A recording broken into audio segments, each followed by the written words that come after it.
Welcome to Mrs. Peach's Thrifty Living. I'm so happy you're here today, and I have a glimpse in my life, number 8. Before I get started, I have a couple things I wanted to say. Last time on my Temu haul, I named off 5 different channels that I watch, so you can go back and watch that one if you would like. And I'm going to name off a few more that I really enjoy a lot. And I'm going to start Home Life with Rebecca. She's a girl from Idaho, and she has 6 children, her and her husband, and they have a very interesting story. I know you would enjoy them a lot. And then Mornings with Granny is another wonderful one to watch.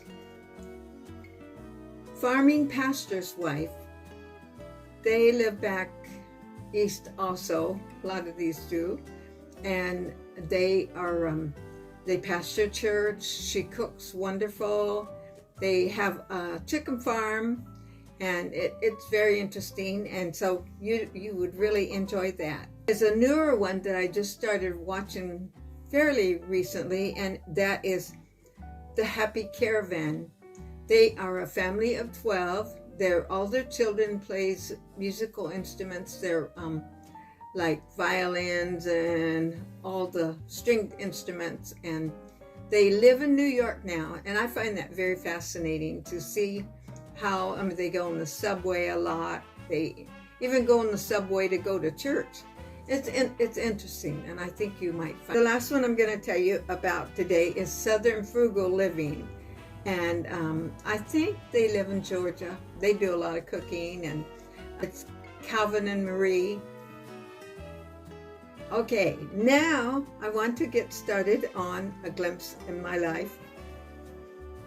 As the last one I had talked about, we lived in Michigan. And as you remember, if you've watched any of these, and if you haven't, please go back and watch them. It's the beginning of my life, little bits and pieces all through my life till we have our children. And my husband is a minister, and the grass is always greener on the other side. And you'll hear me say that a lot because it's so true. This time, we found out that we could move to Missouri and evangelize. It was very common in those days to set up your evangelistic, your revivals. You would go to the camp meeting that they would have, and you would meet pastors, I should say, and you would set your itinerary up to go to hold 1 or 2 week revivals. So that's what we did. And we didn't know anything about the state, so we might be in the north side of the state one time and the south side, and just crisscross that state. Like we would go from Kennett to Carthage. In Michigan, we always stayed with the pastor's family, and our children were then now 3 and 5.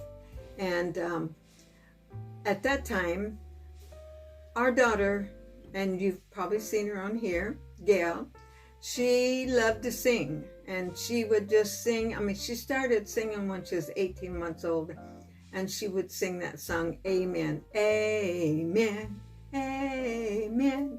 That song, that's the only words in that part. And she would carry that tune, and boy, she'd sing to the top of her lungs. Well, when we discovered she could sing, we started singing with her. She was 3 at this time, and we started singing a few of our songs with her. And she would sing the lead part, soprano, and we would harmonize with her, and she would keep her part on a few songs. And of course, she was a big hit at the places, because it's kind of always a novel when a little one sings and really can carry a tune and keep their part. Well, when she was 4, she did start singing a few songs with the harmony part. One of us would lead, and then she would also harmonize. So At that time, as we traveled, you know, you didn't have to wear a seatbelt. That's what, 50 plus years ago. You know, there wasn't quite so many people on the roads, but it was still dangerous to go without a seatbelt. And of course, those were it was unheard of at that point. One of the places we stayed, the state youth director of that state in this denomination, and we was staying with them or had dinner, but this was David Beatty. He was a cousin of Jerry Lee Lewis, Jimmy Swaggart, and Mickey Gilley, and he played the piano just like them. And I understand they all was raised in that same area of the country, and they all interchanged and sang, and that was pretty interesting. And they were really sweet people, made us feel so at home. I want to back up just one moment here. I told you about our daughter singing. Well, our son, you know, he's 2 years older. He would sit back there and kind of sing in his seat. He would never sing.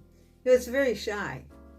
And later on is whenever he came to his, where he wasn't shy and could sing and would sing and play the guitar and all. You've seen him on some of my videos. And, but he did not sing at that time. I always felt bad because I thought, people know I have a little daughter, but they don't know about my son. And he was so talented. Several months of traveling, and it had been quite a while since I had seen my parents. And this older couple, they were getting ready to go to California. And somehow it was set that I would get to ride with them, me and my 2 children, to California to see my parents. I must say that was one of the hardest trips I ever took. The people were very nice, and I'm sure I helped with the gas, and at night we would stay in a motel, and I would get my own room. But it was hard because, have you ever traveled in the back seat with an elderly couple that you was afraid to make a lot of noise, and you didn't want your children to be a disturbance to them? And Gail, she just loved to talk, and of course I tried my best to entertain them to have it where it was a good trip for everybody. But it was very hard. And we drove to Los Angeles, where they dropped us off and took us to my aunt and uncle's home, where we enjoyed a couple days stay. Then we got on the Greyhound bus. They took us to the Greyhound bus, where we took our the last 500 miles north. Us, my daughter, entertaining the crowd all along the way, singing her songs and all. Well, hubby missed us. We didn't have a real plan of how I was going to get back, or we were going to get back. But hubby missed us, and one day he comes driving in the driveway. He drove those 2,000 miles back to get us. So I guess we had a few days of visit, and then we headed back. We heard of a church. It was near St. Louis that was open, and somehow we was voted in or appointed there.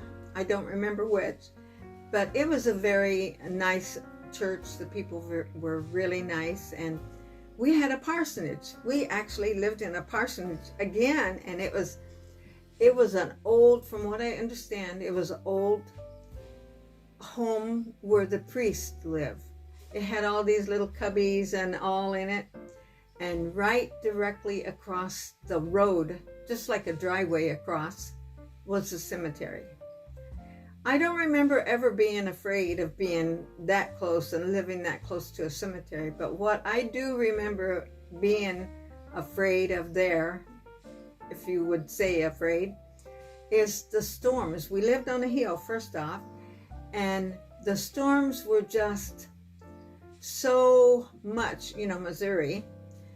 Tornado warning, that was the scary part for me, and I sure didn't like it. That's the main thing I did not like about living there.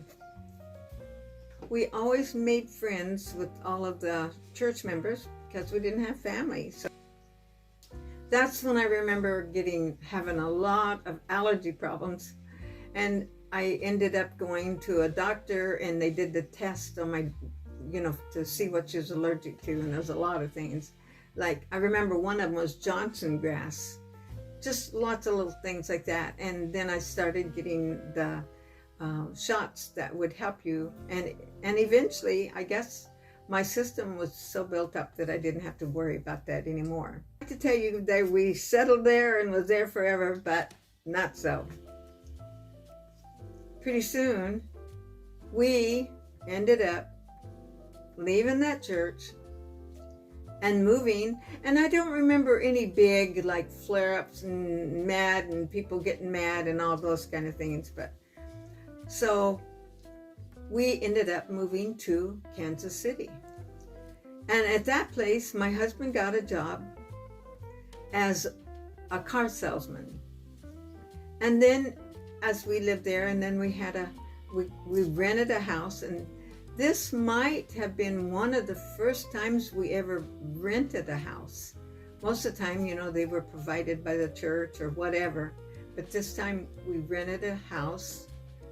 And it wasn't a fancy house, but it was nice, and we was on our own, and it wasn't long. And I do remember there was a church a little north of town that they needed a pastor. Well, here we go, bring in our family with us, our music, our preaching, and there we were, and we settled there for several months and drove back and forth. It was a little further of a drive for us, and it was a good time. Two more things about Kansas City.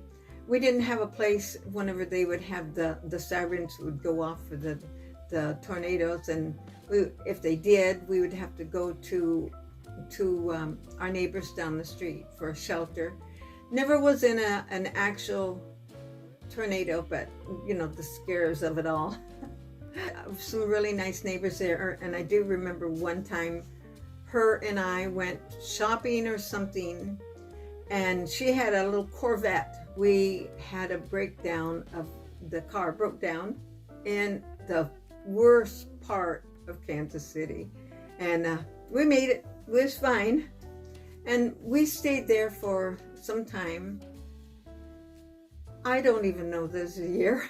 My husband had some contact with people in North Dakota, and he ended up getting to go and becoming the state youth director of North Dakota. So here we go again, this time to North Dakota. We ended up in Minot to begin with, and that'll be my next story. The move to North Dakota and the places we lived there.